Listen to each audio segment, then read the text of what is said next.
তো শেষ দিন এইরকম একটা অবস্থায় যান্ত্রিক গোলযোগের কারণে থেমে গেল ক্লাস। কি আলোচনা হচ্ছিল? ভার্চুয়াল অ্যাড্রেসের ম্যাপিংটা কিভাবে মেমোরি টেবিলে থাকে। ভার্চুয়াল অ্যাড্রেস অক্সিলিয়ারি মেমোরি আর মেইন মেমোরি এর সমন্বয়ে গঠিত। সুতরাং মেইন মেমোরি এর অ্যাড্রেস বিট প্লাস আরো কিছু এক্সট্রা বিট ভার্চুয়াল মেমোরি এর অ্যাড্রেসে থাকবে। এক্সট্রা বিটটা কেন? কারণ যাতে আমরা এক্সট্রা মেমোরি বা অক্সিলিয়ারি মেমোরি অ্যাড্রেস করতে পারি সেই জন্য। তো যখন কোনো ভার্চুয়াল অ্যাড্রেস আসবে আমরা মেমোরি ম্যাপিং টেবিলে চলে যাব। মেমোরি ম্যাপিং টেবিলে তথ্য আছে যে এই জিনিসটা মেইন মেমোরিতে থাকলে কোথায় আছে, না থাকলে কিছু না কিছু করতে হবে। তো মেইন মেমোরিতে থাকলে যেখানে আছে সেই তথ্যটা নিব, তারপরে মেইন মেমোরির সেইখানে চলে যাব।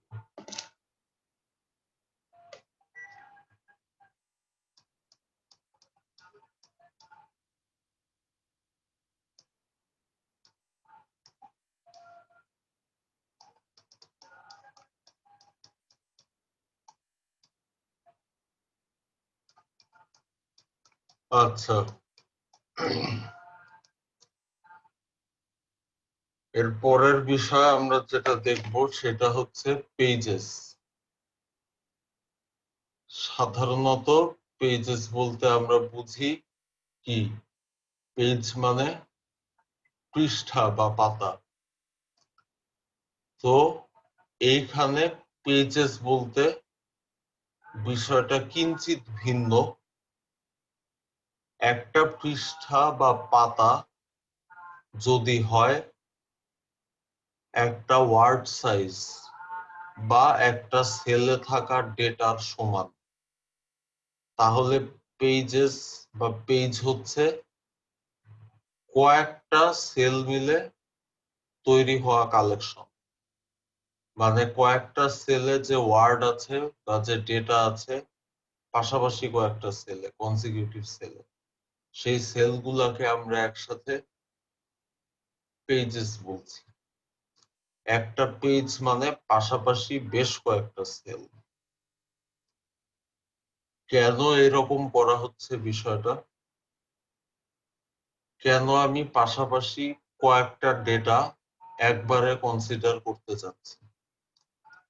দেখো, মেমোরি হায়ারার্কি থাকার কারণ বা বিভিন্ন স্পিডের মেমোরি থাকার কারণ যাতে সময় কম লাগে।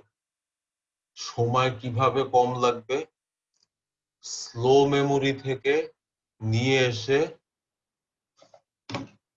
স্পিডি বা ফাস্ট মেমোরিতে রাখবো, যে জন্য সময় কম লাগবে। তো স্লো মেমোরিতে যত বেশিবার যাওয়া লাগবে ওভারঅল সময় তত বেশি লাগবে।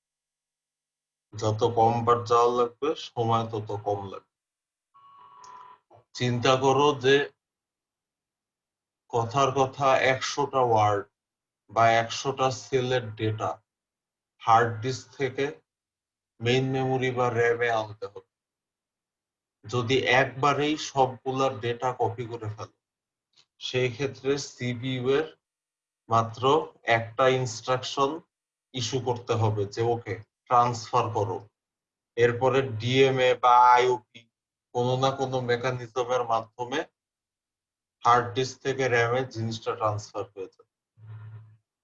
সেইখানে তুমি যদি প্রতিবার মাত্র একটা করে ওয়ার্ড বা সেলের ডেটা নিয়ে আসো সেই ক্ষেত্রে সিপিইউ কে 100 বার থামতে হবে, 100 বার রিকোয়েস্ট ইস্যু করতে হবে, 100 বার জিনিসটা ট্রান্সফার হবে। সুতরাং যত কম বারে পুরো ডেটা ট্রান্সফার করবা ওভারঅল সময় তত কম লাগবে। এই ডেটা ট্রান্সফারের বার কমানোর জন্য আমরা ইন্ডিভিজুয়াল সেলে আর চিন্তা করি না, আমরা চিন্তা করি বেশ কয়েকটা সেল একবারে নিয়ে। কেন বেশ কয়েকটা একবারে নিয়ে চিন্তা করতে পারছি? তার কারণ লোকালিটি অফ রেফারেন্স। কাছাকাছি ইনস্ট্রাকশন গুলা বারবার লাগে, সুতরাং বর্তমান কোন ইনস্ট্রাকশন যদি হার্ড ডিস্কে থাকে, শুধুমাত্র সেইটা না এনে তার সামনের আরো কয়েকটা সহ একবারে নিয়ে আসি। কারণ ধরো 60% থেকে 90% প্রবাবিলিটি যে সামনের কয়েকটা ইনস্ট্রাকশনের ম্যাক্সিমাম কিছুক্ষণের মধ্যেই লাগবে। তো পেজেস বোঝা গেল আশা করি।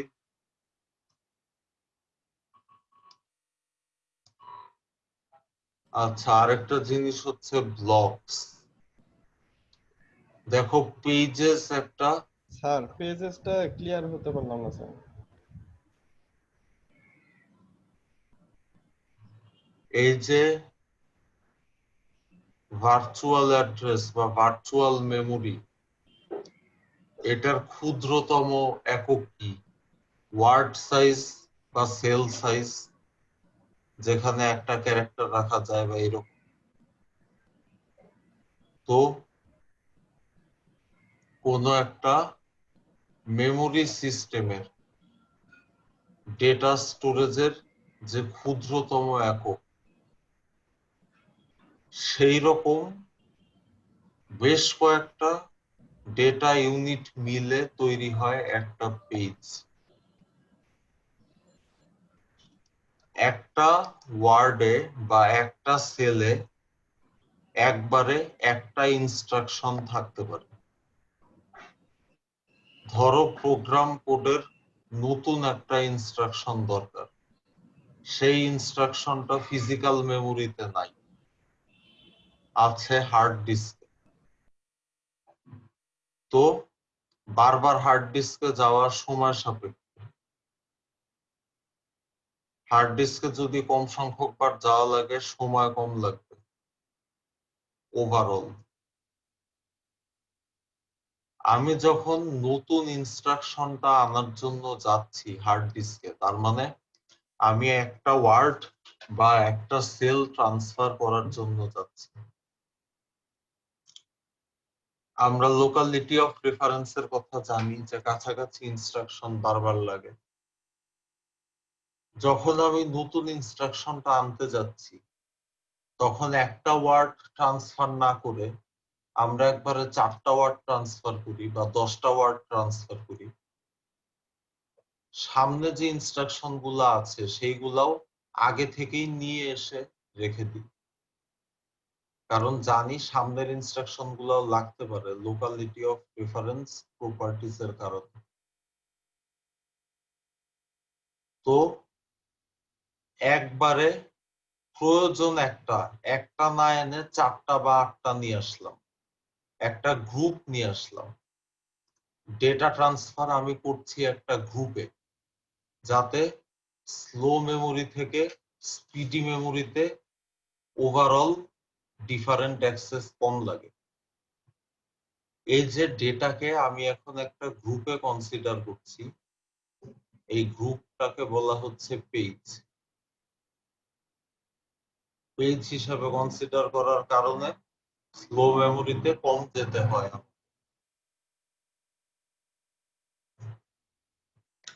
জি স্যার, বুঝতে পারছি স্যার।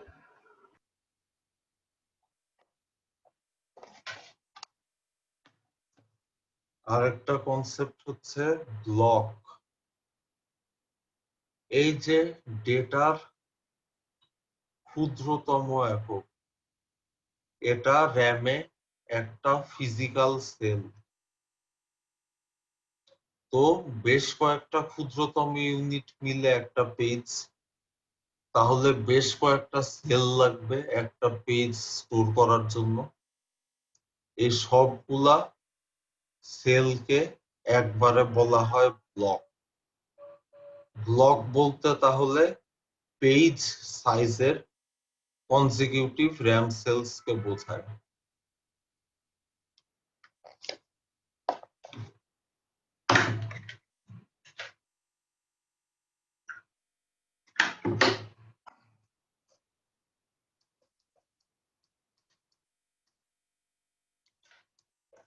এইখানে বিষয়টা একবার লক্ষ্য করো,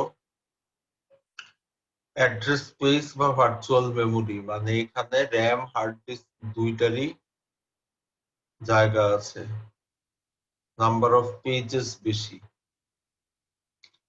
আর এখানে হচ্ছে ব্লক, দেখো প্রতিটা ইউনিটের সাইজ কিন্তু সেম, জাস্ট র্যামের ক্ষেত্রে ফিজিক্যাল সেলগুলোকে একসাথে বলি ব্লক, একটা ব্লকে একটা পেজ রাখা যায়। নাম্বার অফ ব্লকস এর পরিমাণ অবশ্যই নাম্বার অফ পেজেস এর থেকে কম হবে।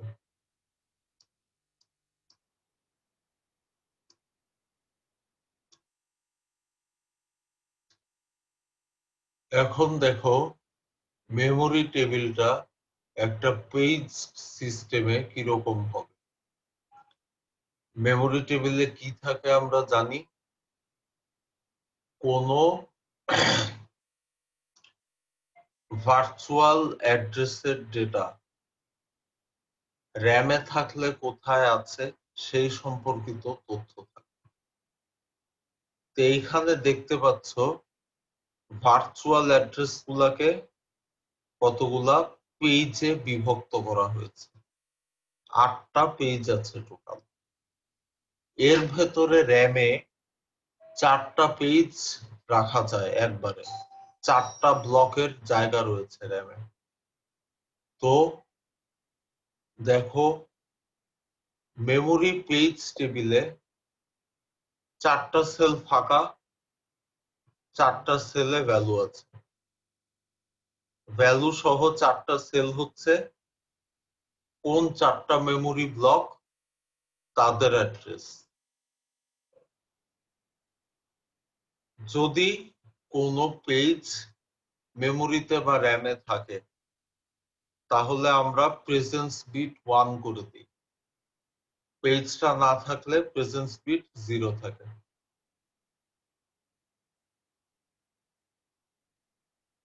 এখন বিষয় হচ্ছে একটা পেজের ডেটা আছে, পেজটা কোন ব্লকে আছে পেলাম। পেজ তো অনেকগুলা সেলের বা ইউনিটের সমন্বয়, একটা ব্লকে তো অনেকগুলা সেল রয়েছে, কোন সেলে ডেটাটা আছে সেটা কিভাবে পাবো?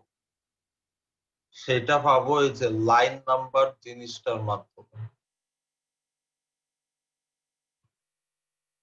তাহলে পেজের গ্রুপ ঠিক হচ্ছে পেজ নাম্বার দিয়ে, কোন ইউনিটে ডেটা আছে ঠিক হচ্ছে লাইন নাম্বার দিয়ে। পেজ নাম্বার আর লাইন নাম্বার দুইটা মিলে একবারে একসাথে টোটাল ভার্চুয়াল অ্যাড্রেসটা।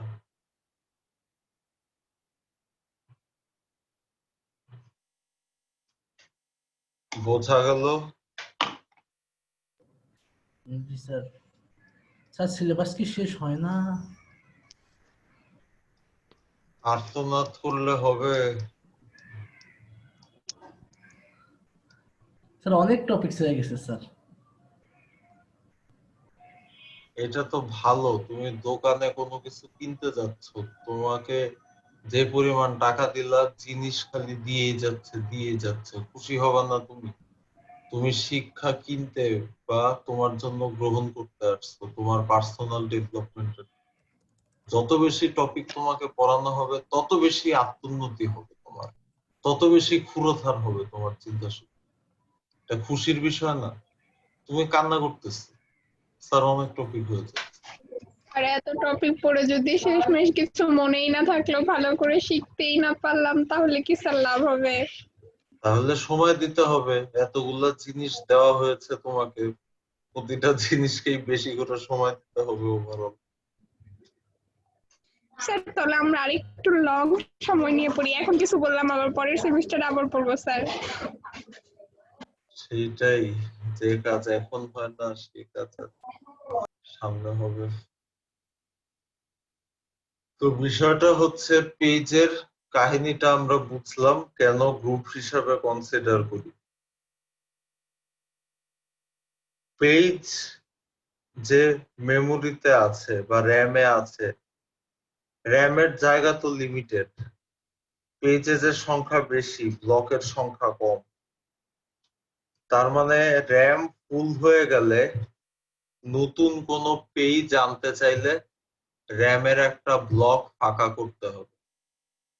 র্যামের ব্লক ফাঁকা করার জন্য কোনো না কোনো একটা পেজ র্যাম থেকে নিয়ে হার্ড ডিস্কে সেভ করতে হবে, আর সেই ফাঁকা ব্লকটাতে প্রয়োজনীয় পেজটাকে নিয়ে আসতে হবে। এখন কাহিনীটা হচ্ছে, একটা পেজ যে একবারই লাগে বিষয়টা তো এরকম না। একটা পেজ এখন লাগলো, একটু পরে গিয়ে আবার লাগলো, একটু পরে গিয়ে আবার লাগলো। আবার ধরো কোনো একটা পেজে ইনপুট আউটপুটের হ্যান্ডেলিং এর সাবরুটিনের কোড আছে, তাহলে যখন এক্সটার্নাল ইন্টারাপ্ট আসবে তখন এই সাবরুটিনটা কল হবে। সুতরাং একটা পেজ হঠাৎ হঠাৎ লাগে, আনপিরিয়ডিক সময় পরপর লাগে।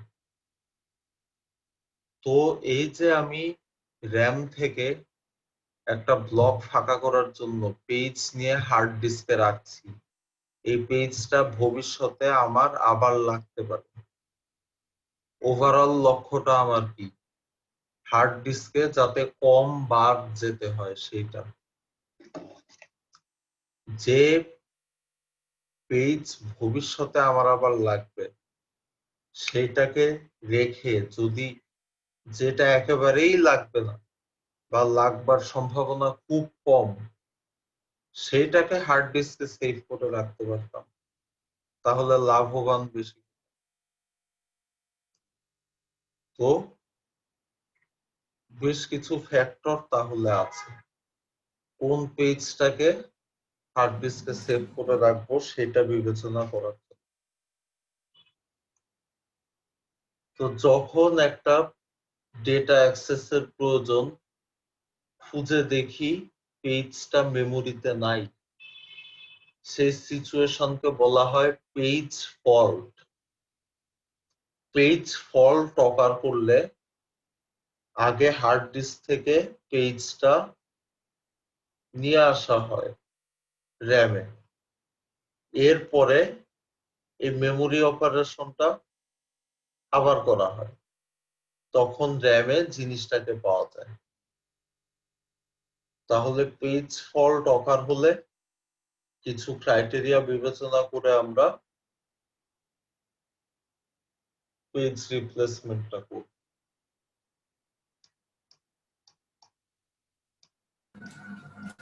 স্যার বলো।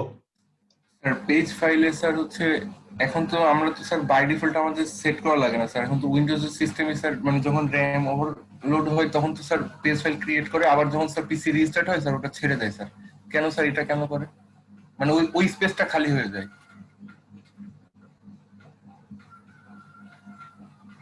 যে জায়গাটাতে ও পেজ ফাইল রাখে ওই জায়গাটা তো পিসি অন থাকা অবস্থায় ব্যবহার করার দরকার নেই।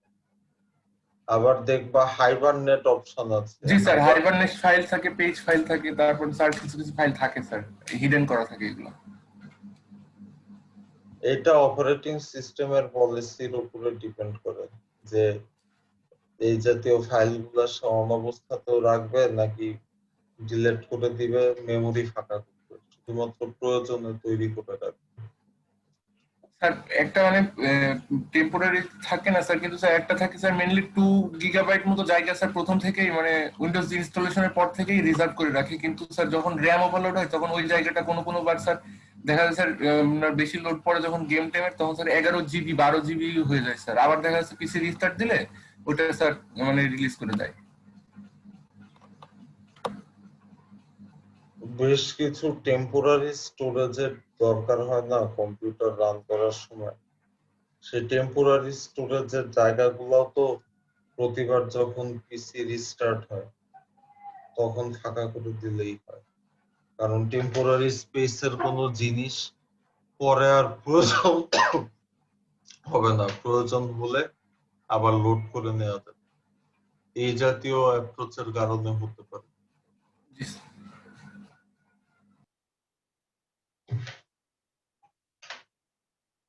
আচ্ছা,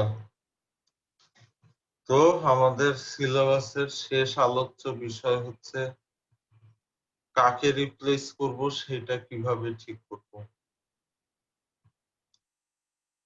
প্রথম টেকনিকটা হচ্ছে ফিফো, কিউ ডেটা স্ট্রাকচারের অ্যাপ্রোচ বা স্টাইল।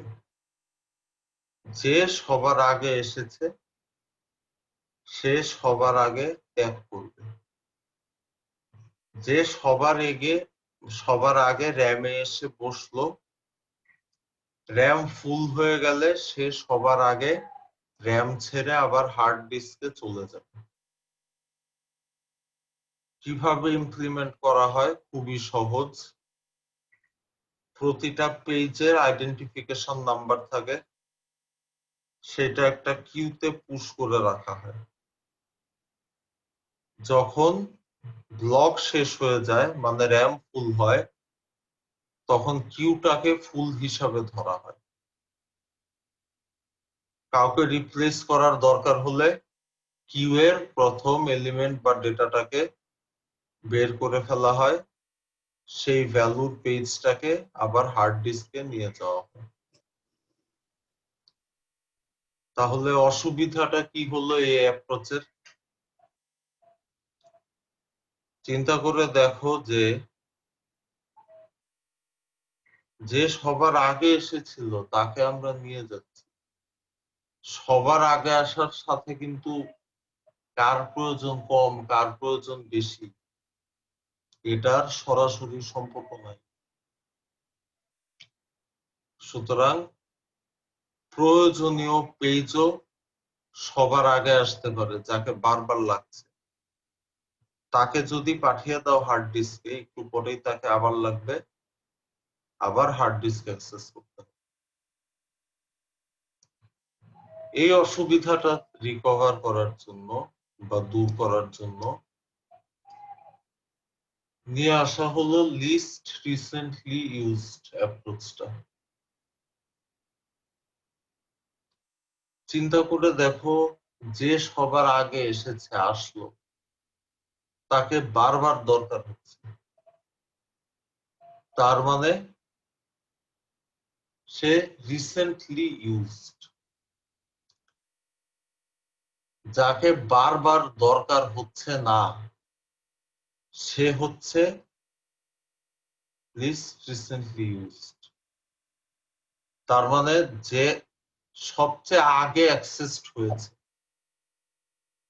যার অ্যাক্সেস টাইম সবচেয়ে পুরানো, সে হচ্ছে লিস্ট রিসেন্টলি ইউজড। আমরা মেইনলি ফলো করি লোকালিটি অফ রেফারেন্স প্রপার্টি। এটা বললে কাছাকাছি জিনিস বারবার লাগে, তার অর্থ যা লাগে সেটা কাছাকাছি সময়েই অ্যাক্সেস করা হয়েছে। সুতরাং যাকে সবচেয়ে আগে অ্যাক্সেস করা হয়েছে তাকে ভবিষ্যতে দরকার হবার প্রবাবিলিটি সবচেয়ে কম। তো এই জন্য এলআরইউ ফলো করি আমরা। কিভাবে ইমপ্লিমেন্ট করতে পারি হার্ডওয়্যার লেভেলে? একটু কমপ্লিকেটেড। প্রতিটা পেজের জন্য একটা কাউন্টার থাকে। যখন কোনো পেজের দরকার হয়, যখন কোনো পেজকে অ্যাক্সেস করা হয়, তখন সেই পেজের কাউন্টারটাকে রিসেট করা হয় জিরো। শূন্য থেকে শুরু হয় সে আবার। প্রতিবার যে কোনো একটা পেজকে অ্যাক্সেস করলে সবগুলা পেজের কাউন্টারে 1 বৃদ্ধি পায়। তাহলে এখন যে অ্যাক্সেসড হলো তার কাউন্টার ভ্যালু 0। কিন্তু যে পেজ 5 ইনস্ট্রাকশন আগে অ্যাক্সেসড হয়েছিল সে তখন 0 হয়েছে, তার মানে বিগত 5 ইনস্ট্রাকশনে সে এখন 5 হয়ে গিয়েছে, 1 করে বাড়তে পারে। তাহলে চিন্তা করে দেখো, যার কাউন্টার ভ্যালু সবচেয়ে বেশি সেটার অর্থ কি? সে সবচেয়ে আগে অ্যাক্সেস করেছে। কাউকে রিপ্লেস করার দরকার হলে সবচেয়ে বেশি কাউন্টার ভ্যালুর পেজটাকে আমরা হার্ড ডিস্কে পাঠিয়ে দিই। শেষ আমাদের সিলেবাস। হাততালি দাও নিজেরা একবার নিজেদেরকে। ধৈর্য ধরে থাকতে শুক্রিয়া স্যার, হবে। আলহামদুলিল্লাহ স্যার। এখন বলো কার কি প্রশ্ন? স্যার ফিফি আর এলআরইউ এর মধ্যে কোনটা স্যার সুবিধাজনক তাহলে স্যার? সেইটাই তো একটা শিক্ষিত ব্যক্তি হিসাবে তোমাকে ডিসাইড করতে হবে পড়ে। এটা দায়িত্ব না পরীক্ষার টাস্ক হিসেবে তোমার ডিসাইড করা। জি স্যার। স্যার বলে দিলে স্যার ভালো হয়। এইখানে তো আলোচনা করাই হইল যে কে এসেছে, কেন এসেছে। এরপরে বাকিটা তোমাদের বোধ শক্তির উপরে নির্ভর করে। কি স্যার আপনি তো বলবেন না স্যার, জানি স্যার এটা। বলো কার কি প্রশ্ন আছে?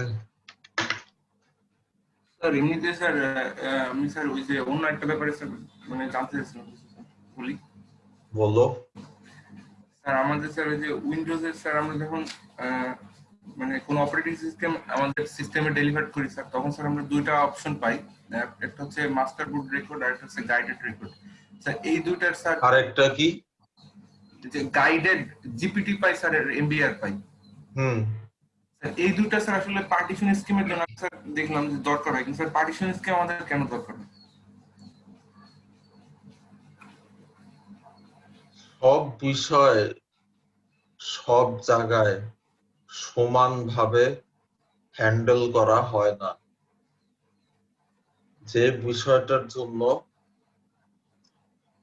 বিদেশে তোমাকে শাস্তি পেতে হবে, ইফটিজিং, দুঃখজনক হলেও সত্যি আমাদের দেশে অনেক জায়গা আছে যে এলাকার নারীরা হয়তো মনে করে যে টিস করে দুই একটা কথা যদি বলে সেটা আসলে আমার একটা ক্রেডিবিলিটি বাড়িয়ে দিচ্ছে, আমার রূপের নারী হিসাবে আমার হোয়াটএভার। সো সে এলাকার নারীরাই দেখবা প্রতিবাদ করতে তেমন একটা আগ্রহী না। তারা ইফটিজিংটাকে হয়তো কিছুটা প্রশংসা হিসাবেও দেখে। তো একটা ঘটনা যেরকম দুইটা দেশে খুবই ভিন্ন, কি স্কিমে পার্টিশনিং হবে, অপারেটিং সিস্টেম কিভাবে সেটাকে হ্যান্ডেল করবে, ফরম্যাটে ফাইলগুলোকে রাখবে, কিভাবে ফাইলের ইন্ডেক্স তৈরি করবে, এই জিনিসগুলাও ওএস টু ওএস খুবই ভিন্ন। উইন্ডোজ যে স্ট্রাকচারটা ফলো করে সেই স্ট্রাকচারে তৈরি হয় এমবিআর বা মাস্টার বুট রেকর্ড। তো উইন্ডোজের ডিজাইনটা ওপেন না। আমরা জানি এমবিআর এইভাবে সাজানো, কিন্তু ওভারঅল ভেতরে সবকিছু জানি না। সো তুমি যখন লিনাক্স বা অন্য কোনো একটা অপারেটিং সিস্টেম ব্যবহার করতে যাচ্ছ, সেই অপারেটিং সিস্টেম তো এমবিআর স্কিমে কাজ করতে পারবে না। সো সে আবার নিজের জন্য নিজের স্কিমটা নিয়ে আসে। নরমালি ইউনিক্স বা লিনাক্সে জিপিটি ব্যবহৃত হয়, ওই ডোমেইনে জিপিটি পপুলার, আর উইন্ডোজ এমবিআর ব্যবহার করে সেইখানে এমবিআর পপুলার। এখন তোমার কম্পিউটারের যদি মাল্টিপল অপারেটিং সিস্টেম থাকে সেই ক্ষেত্রে অবশ্যই এরকম মাল্টিপল পার্টিশন স্কিম থাকবে। সেন্ট্রাল কিছু একটা দিয়ে হয়ে যাবে এরকম হয় না। স্যার প্রবলেমটা হয় যে হচ্ছে স্যার আমি তো দেখি যে মানে মানে উইন্ডোজ স্যার বুটেবল করার আগে তখন স্যার হচ্ছে আগে আমার পার্টিশনকে চেক করে নিতে হয়। এখন স্যার আমার ঝামেলাটা হচ্ছে স্যার মানে একটা কম্পিউটার বা একটা কম্পোনেন্ট যখন আমি চালাই তখন সেটা কি স্যার দুই রকম পার্টিশন স্কিম সাপোর্ট করে? মানে আমি কি আমার পিসিতে এখন এমবিআর চলে স্যার, আমি কি এটা জিপিটি তে কনভার্ট করতে পারবো বা আমি কি এটা জিপিটি চালাতে পারবো? এই জন্য স্যার বলছি। আলাদা আলাদা ড্রাইভে পারবা, সেম ড্রাইভে একসাথে দুইটা স্কিম কাজ করে না। কিন্তু একসাথে যখন দুইটা না করলেও দেখা যাচ্ছে যে মানে আমি হয় এক সময় এখন দেখা যাচ্ছে স্যার উইন্ডোজ আমি অপারেট করবো না, আমি এখন লিনাক্সে করবো, আমি যদি সম্পূর্ণটাই যদি হ্যাঁ, সেইটার জন্য তোমার লিনাক্সের ড্রাইভটা ফরম্যাট করা হবে লিনাক্সের স্কিমে, আর উইন্ডোজের ড্রাইভ গুলা তো উইন্ডোজের স্কিমে ফরম্যাট করা থাকবে। যখন যে ও অপারেটিং আচ্ছা আচ্ছা আচ্ছা, সিস্টেমটা এখন বুঝছি চালাবা স্যার। তখন সেই ড্রাইভ গুলা অটোমেটিক পেয়ে যাবা। জি স্যার, মানে ফরম্যাটে এই ড্রাইভ ফরম্যাটের উপরে ডিপেন্ড করবে স্যার, তাই তো? মানে ড্রাইভটা যেই ফরম্যাটে থাকে উইন্ডোজ দিলে এমপিআর নিবে, আর যখন আমি লিনাক্স ইউজ করবো তখন ওটা অটোমেটিক্যালি আমার জিপিটি ফরম্যাট নিয়ে নিবে। উইন্ডোজ অ্যাকচুয়ালি এনটিএফএস ফলো করে। এমবিআর হচ্ছে মাস্টার বুট রেকর্ড, কিভাবে ওএস অন হবে সেটার ইনফরমেশন। তো জিপিটিও হচ্ছে ওই রিলেটেড জিনিস। নরমালি উইন্ডোজের ড্রাইভ থাকে এনটিএফএস ফরম্যাটে, আর উইন্ডোজের জন্য এমবিআর লাগে শুধুমাত্র উইন্ডোজটা অন করার সময়। তো উইন্ডোজ অন করতে গেলে এমবিআর ইউজ হবে, লিনাক্স অন করতে গেলে জিপিটি ইউজ হবে। জি স্যার, আরেকটু স্যার একটু ঝামেলা হয় স্যার, মাঝে মাঝে স্যার এই ব্যাপারগুলো অনেক পেইন দেয়, যে যখন স্যার ইনস্টলেশনের সময় ঝামেলা শুরু হয়। স্যার আমরা যখন ইউএফআই দিয়ে বুট করি তখন স্যার হচ্ছে দুইটা অপশন আছে স্যার, একটা হচ্ছে ডিরেক্ট পেন ড্রাইভ রিড করে মানে আমার বুটেবল সিস্টেমটাকে, আর হচ্ছে স্যার আরেকটা থাকে যে হচ্ছে স্যার ওই ইউএফআই বুট ইউজ করে। তো স্যার ওখানে বলে যে ইউএফআই বুট এটা জিপিটি ছাড়া সাপোর্ট করবে না, আর আমি যদি ডিরেক্ট পেন ড্রাইভ থেকে উইন্ডোজ ইনস্টল করতে চাই তাহলে স্যার আমি যে কোনো দুইটার ভিতরে চুজ করার আমার অপশন থাকে স্যার। এটা কেন স্যার? আমি পুরোপুরি বুঝতে পারি নাই সিনারিওটা কি বললা, আরেকবার একটু বলো। স্যার যখন স্যার আমি উইন্ডোজ ইনস্টল করার জন্য স্যার মনে করেন যে আমার পেন ড্রাইভকে বুট করি, আমি হচ্ছে আগে থেকে দেখে নিই আর আগে যে আমার পার্টিশন স্কিম কোনটা সাপোর্ট করতেছে বা উইন্ডোজ এমবিআর সাপোর্ট করতেছে, এই জন্য করি। কিন্তু স্যার যখন স্যার আমি ওই মানে পেন ড্রাইভ করে বুট মেনুতে যাই, তখন বুট মেনুতে স্যার দুইটা অপশন থাকে। একটা থাকে যে জেট ফ্লাশ, আমার পেন ড্রাইভের নাম থাকে সরাসরি যে আমি এটা দিয়ে বুট করব, আরেকটা থাকে ইউএফআই বুট সিস্টেম। তো স্যার ইউএফআই বুট সিস্টেম থেকে আমি স্যার আমার পিসিতে ডিরেক্টলি স্যার যখন আমি উইন্ডোজটা দিই তখন স্যার ওটা অটোমেটিক্যালি এমবিআর নিয়ে নেয়, জিজ্ঞেস করে না। কিন্তু স্যার যখন আমি যে আমার পেন ড্রাইভ শো করে ওইখানে স্যার দুটো অপশন আসে, দুইটাতে স্যার তখন হচ্ছে স্যার বলে দেয় যে আসলে এই স্কিমে জিপিটি ছাড়া অন্য কোনো অপশন দিয়ে আমি বুট করতে পারবো না। সো আমার উইন্ডোজ পেন ড্রাইভ দিয়ে যেটা দিয়ে আমি উইন্ডোজ দেওয়ার চেষ্টা করতেছি সেটা হচ্ছে আমি দিতে পারবো। এই সেটআপ গুলা যে দেওয়া হয় মাদারবোর্ডের, এই জন্য বিভিন্ন মোড থাকে। তো সব ফরম্যাট সব মোডে আবার সাপোর্ট করে না। সো তোমার পেন ড্রাইভটাকে যখন বুটেবল বানানো হয়, সেটা আগের দিনের মাদারবোর্ড, বর্তমান সময়ের মাদারবোর্ড, সকল মাদারবোর্ডে বিভিন্ন ধরনের স্কিম যে আছে সেটা বিবেচনায় রেখে বিভিন্ন বুটেবল অপশন তৈরি করে দেওয়া হয়। তো সেই অপশন গুলা তুমি লিস্টে দেখো ঠিকই, কিন্তু সেটা দেখতে পাওয়া মানেই যে সেই কম্বিনেশনটা তোমার হার্ডওয়্যারের সাপোর্ট করে এইরকম না।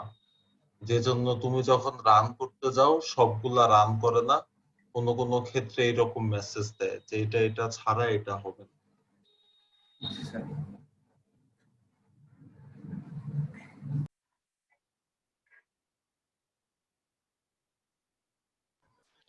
স্যার আমাদের এই অ্যাসাইনমেন্ট সিটির কোশ্চেন গুলো স্যার একবার বলে দিবেন?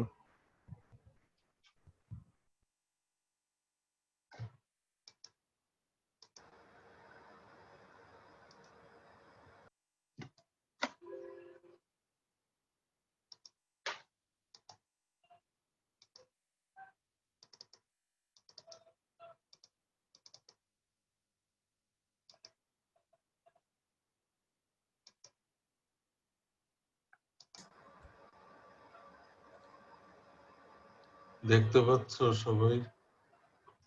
জি স্যার, দেখা যাচ্ছে। জি স্যার। বইতে রেজিস্টার স্ট্যাক আর মেমোরি স্ট্যাক সম্পর্কে আলোচনা করা আছে।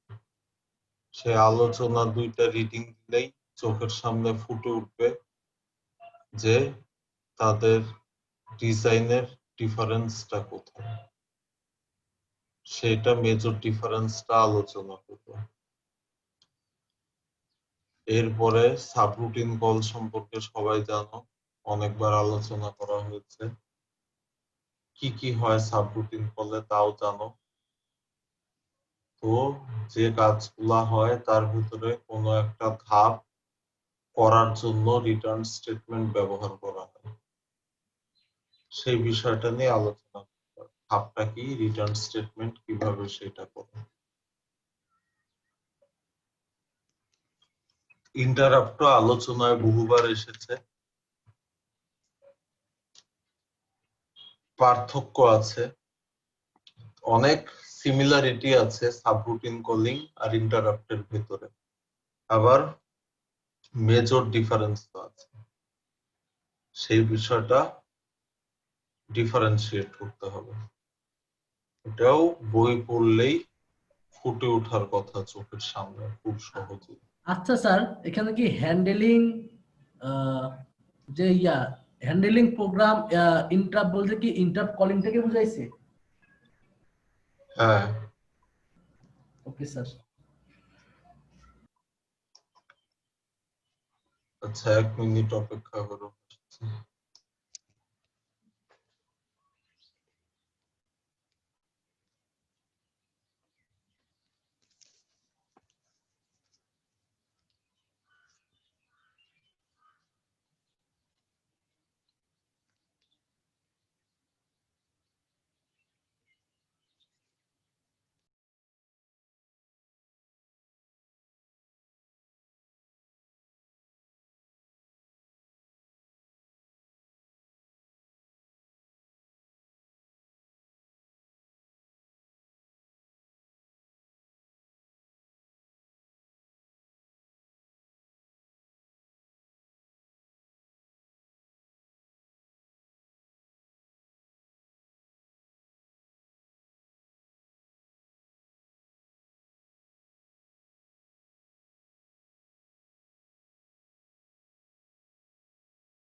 এরপরে দ্বিতীয় প্রশ্ন, এটা প্যারালাল প্রসেসিং থেকে দেয়া। এমআইএসটি গ্রুপটার কোনো রিয়েল লাইফ ইমপ্লিমেন্টেশন কেন নাই? আলোচনা হয়েছে ক্লাসে, বইতেও 1-2 লাইনে বলা আছে। তো সেইটা গুছিয়ে সুন্দর করে নিজের ভাষায় বর্ণনা করতে হবে। এরপরে আমরা প্যারালাল প্রসেসিং এর ব্লক ডায়াগ্রাম দেখেছি, যেখানে কম্বিনেটরিয়াল সার্কিট আর রেজিস্টার এই দুইটার মাধ্যমে প্যারালাল প্রসেসিং এর কাজগুলোকে ভাগ করে করে দেখানো হয়েছে। তো ওই রকম ব্লক ডায়াগ্রামের ডিজাইন অনুযায়ী এখানে যে এক্সপ্রেশনটা দেওয়া a divided by b minus c into d, এইটাকে প্যারালাল প্রসেসিং এ কিভাবে ভেঙে ভেঙে করা হয় সেটা ওই রকম ভাবে ব্লক ডায়াগ্রামে দেখাতে হবে, একটু বর্ণনা সহ, যা এক্সপ্লেনেশন দরকার, কিভাবে ভেঙে কি হচ্ছে সেটা দিয়ে দিবা। স্যার বলো। স্যার এটা কি যে স্যার বইয়ে যে একটা এক্সপ্রেশন দেয়া ছিল যে a into b plus c, ওটা যেরকম করে স্যার ব্লক ডায়াগ্রাম করে আঁকা ওইভাবে করে করতে হবে? সেই বিষয়টাই তো এক কথার জায়গায় 5 কথা দিয়ে বললাম এতক্ষণ। এরপরেও যদি তোমার কনফার্মেশনের দরকার হয়, হ্যাঁ,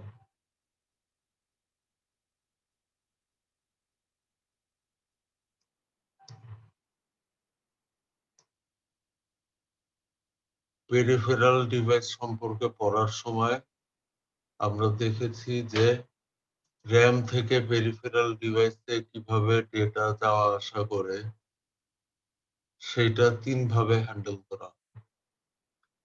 তো এইখানের স্টেটমেন্টটাতে বলা হচ্ছে যে সেই 3টা ধরনের ভেতর মেমোরি ম্যাপ আইও সবচেয়ে স্লো বা সময় সবচেয়ে বেশি লাগে। কি মনে হয় তোমার?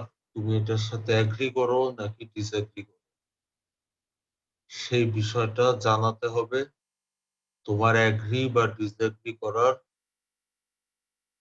কারণ জাস্টিফাই করতে হবে, এক্সপ্লেনেশন দিতে হবে। এরপরে প্রায়োরিটি ইন্টারাপ্ট সম্পর্কে আমরা পড়েছি। প্রায়োরিটি ইন্টারাপ্ট ইমপ্লিমেন্ট করার 2টা মেকানিজম আমরা দেখেছি, daisy chain are parallel priority interrupt. তো প্রতিটা মেকানিজমেরই সুবিধা আছে, অসুবিধা আছে, বা ফিচার কিছু ইউনিক আছে, বেশি আছে। তোমার যদি প্রায়োরিটি ইন্টারাপ্ট ইমপ্লিমেন্ট করতে হয়, কোন মেকানিজমটা তুমি সিলেক্ট করবে সেই বিষয়গুলা কারণ সহ ব্যাখ্যা করবা।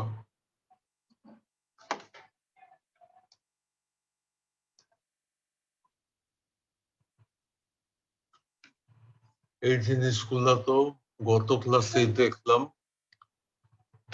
লোকালিটি অফ রেফারেন্স কি বলবা, হিট রেশিও কি এটা ব্যাখ্যা করে, দুইটার ভেতর সম্পর্ক কি সেটা ব্যাখ্যা করবা। এরপরে পেজ ফল্ট হলে ফিফো আর এলআরইউ এই দুইটার ভেতরে কোনটা তুমি গ্রহণ করবা।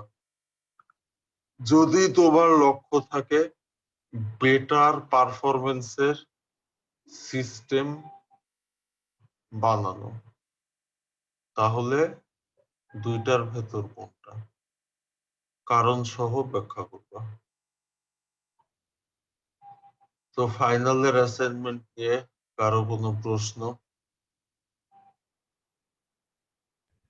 না স্যার, ফাইনালের এটা নিয়ে নেই স্যার। তাহলে কোনটা নিয়ে আছে বলো। মানে স্যার এই কি করতে হবে এটা আর কি জানতে চাচ্ছিলাম, কিভাবে করব।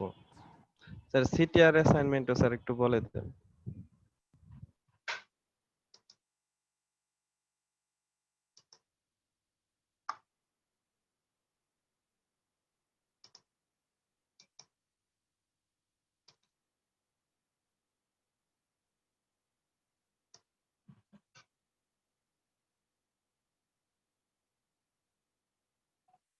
সিটি2 এর ক্ষেত্রে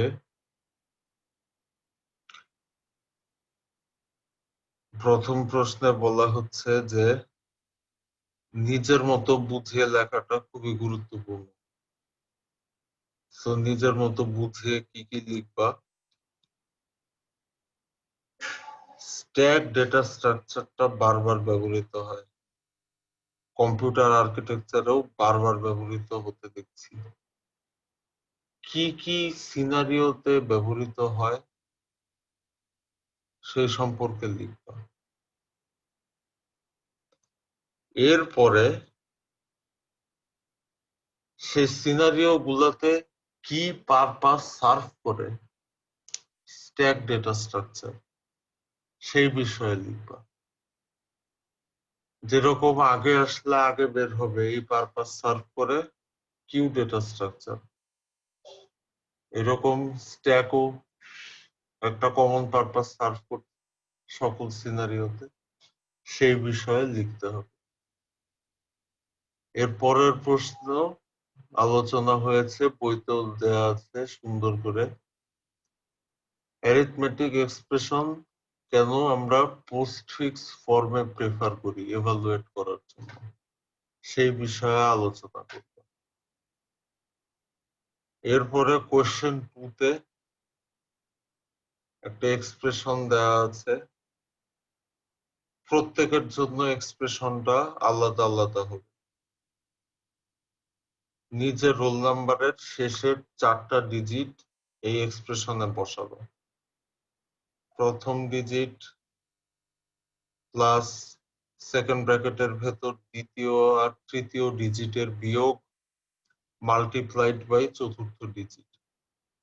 যে এক্সপ্রেশনটা পাবা সেটা আগে লিখবা, তারপরে এক্সপ্রেশনটার পোস্টফিক্স ফর্ম লিখবা, তারপরে স্ট্যাক দিয়ে এটা কিভাবে ইভালুয়েট করা হয় সেটার প্রতিটা স্টেপ এঁকে দেখাবা। এক্সাম্পল ফরম্যাট হিসাবে বইতেই বিষয়টা সুন্দর করে ডেসক্রাইব করা আছে। বলো স্যার এই যে এখানে ফার্স্ট ব্র্যাকেট আছে স্যার, ফার্স্ট ব্র্যাকেটের কি এখানে ব্যবহার দেখাবো না স্যার এটা এমনিতে দিয়েছেন? কি চেহারা দেখাইতে দিয়েছি মনে হয় ফার্স্ট ব্র্যাকেটটা? না স্যার এরকম ভাবে এক্সাম্পল দেখি না তো তাই। ফার্স্ট ব্র্যাকেটের ব্যবহার অবশ্যই দেখাতে হবে।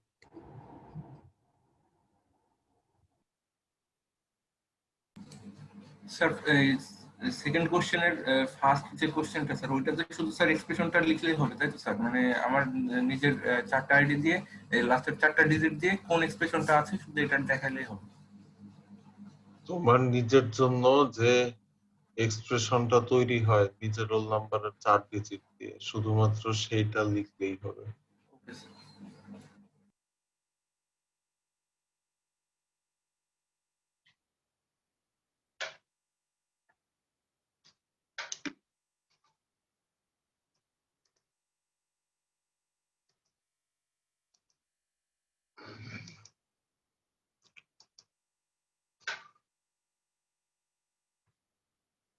এই যে প্রতিটা সাবজেক্ট পড়ো,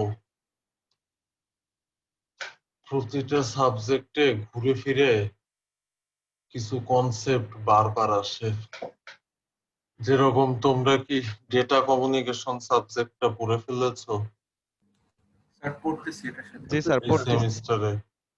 ডেটা কমিউনিকেশনে ফ্রেমিং কথাটা বারবার আসে না? জি স্যার। বা এরর ডিটেকশন বারবার আসে, এরর হচ্ছে সেটা বারবার স্যার। আসে। জি স্যার। সো বা অ্যাড্রেসিং বারবার আসে। তো লক্ষ্য করলে দেখবা যে সাবজেক্টটি পড়ো প্রতিটা সাবজেক্টে কিছু কনসেপ্ট আসলে বিভিন্ন টপিকেই রিপিট হয় বারবার, ফান্ডামেন্টাল কনসেপ্ট। যেরকম স্ট্যাক আমরা বারবার দেখছি লাগছে, ইন্টারাপ্ট বিভিন্ন জায়গায় লাগে, সাবরুটিন কলের কথা মাঝে মাঝেই চলে আসে, আবার ফ্ল্যাগ বিট বা বিটকে ফ্ল্যাগ হিসাবে ব্যবহার করা, ফ্ল্যাগের ব্যবহার এইটা চলে আসে। আরো এরকম জিনিস খুঁজলে তোমরা পাবা, যেটা আমাদের মিডের পর থেকে ফাইনালের যে সিলেবাস সেইখানে আছে। তো এইরকম যে কোনো একটা টপিক সম্পর্কে একটা প্যারাগ্রাফ লিখলেই হবে।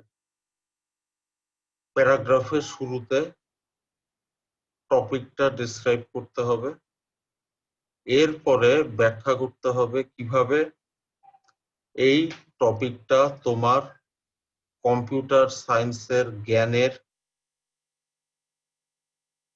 সীমানা বা ব্যাপ্তি বৃদ্ধি করেছে, কিংবা কম্পিউটার সায়েন্সের জ্ঞানের গভীরতা বৃদ্ধি করেছে, সেই জিনিসটা রিলেট করে একটু আলোচনা করতে হবে। 5 মার্কের জন্য এক প্যারাগ্রাফ লিখলেই হবে, নিজের ভাষায় অবশ্যই। স্যার এটা তো স্যার বলছেন 10 মার্কে কনভার্ট করবেন। হ্যাঁ স্যার এটা কি 10 মার্কে কনভার্ট করবেন বলছিলেন স্যার? মানে প্রেজেন্টেশন হ্যাঁ, নিয়ে এটা থেকেই প্রেজেন্টেশনের মার্কও চলে আসবে, ডাবল হবে এটার মার্ক। জি স্যার। কারোর সাথে কারো মেলার কোনোই কারণ নেই, সেটা তো সাধারণ বোধ বিবেচনা থাকলেই বুঝতে পারার কথা। তো নিজের মতো লিখে জমা দিলেই ভালো একটা নাম্বার চলে আসে 10-এর ভিতরে। যাই হোক, করো অ্যাসাইনমেন্ট, দেখি কে কেমন করো। ইনশাআল্লাহ স্যার। আর কারো কোনো প্রশ্ন? না স্যার, আপাতত কোশ্চেন নেই স্যার। তাহলে CT3 এর নোটিফিকেশন তো সবাই পেয়েছো, সেইভাবে তাহলে উপস্থিত থেকো জুমে সবাই যে যার দিনে।